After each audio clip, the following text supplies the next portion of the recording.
Did you know that, per the State Code of Ethics, a state employee has a substantial conflict if they have reason to believe or expect that an action conducted in their state employment capacity will directly affect their own financial interests, those of a spouse or dependent child, or those of a business with which they are associated? In these circumstances, the UConn employee is not permitted to take such action. So, what constitutes an associated business for a state employee?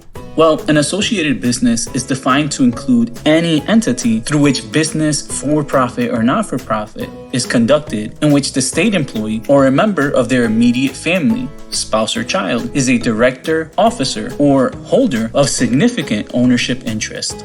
For instance, meet Diego, a UConn employee who works in the library. Diego assists in managing third-party contracted resources, providing various journal publications and memberships to the UConn community. Meet Diego's spouse, Glenn. Glenn is a partial owner of a big publishing firm, Go Law, offering legal journals and reference materials. Diego's boss, Dr. Arava, knows that Glenn has this business and talks to Glenn about the prospect of having Go Law contract with the library in an effort to enhance the resources available to the UConn community. Glenn proposes to offer UConn access to the company's legal resources for a year, which has an estimated value of $2,500. What do both Diego and Glenn need to consider here? As a UConn employee, Diego is not permitted to take any action within his position or authority at the library that has the potential of financially benefiting him, his spouse Glenn, or an associated business. In this circumstance, if Diego is typically involved in the contracting process, he would need to submit a conflict of interest disclosure form outlining the potential conflict to his supervisor. Diego would not be permitted to be part of confirming the proposed agreement, as it would have a financial benefit for an associated business and would be a significant conflict of interest under the State Code of Ethics. Additionally, Diego would need to remember that he is not permitted to share any confidential information with Glenn that is not available to other potential bidders, as that would provide Glenn with an advantage. Because the proposed agreement is with a state employee's immediate family member and an associated business, and because the contract is valued above $100, it would need to go through a public and transparent bidding process. Go Law would have the ability to bid for the contract, but Diego would not be permitted to be part of the bid evaluations or the negotiations of the contract should Go Law be selected. In addition to the provisions on substantial conflicts of interest, the State Code of Ethics also prohibits a state employee's immediate family members and associated businesses from entering into any contract with the state of Connecticut that is valued above $100 without being awarded through a public and transparent bidding process. Here's another example.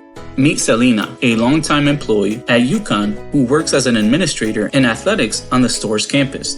Celina provides day-to-day support for the office by answering phones, organizing files, making and managing appointments, and ordering supplies. Celina's spouse, Jackson, owns his own business located in New Haven, which provides adaptive technology solutions. Without Celina's knowledge, Jackson's company is contacted by an office on the Stanford campus regarding a potential opportunity for the company to provide the Stanford campus with all adaptive technology for the next 3 years, a contract valued at $10,000. Would this be permissible? Can Jackson's company enter into this contract with the UConn Stanford campus? Well, according to the State Code of Ethics, Jackson is considered an immediate family member of a state employee. Therefore, Jackson's company would be an associated business and would be required to go through a public and transparent bidding process, as the contract would be above the $100 threshold. Additionally, Celina would not be permitted to be involved in the bidding process, such as sitting on an RFP committee. So, what do you do if you encounter a substantial conflict of interest like the one we've just discussed? It's important to stop and not take action.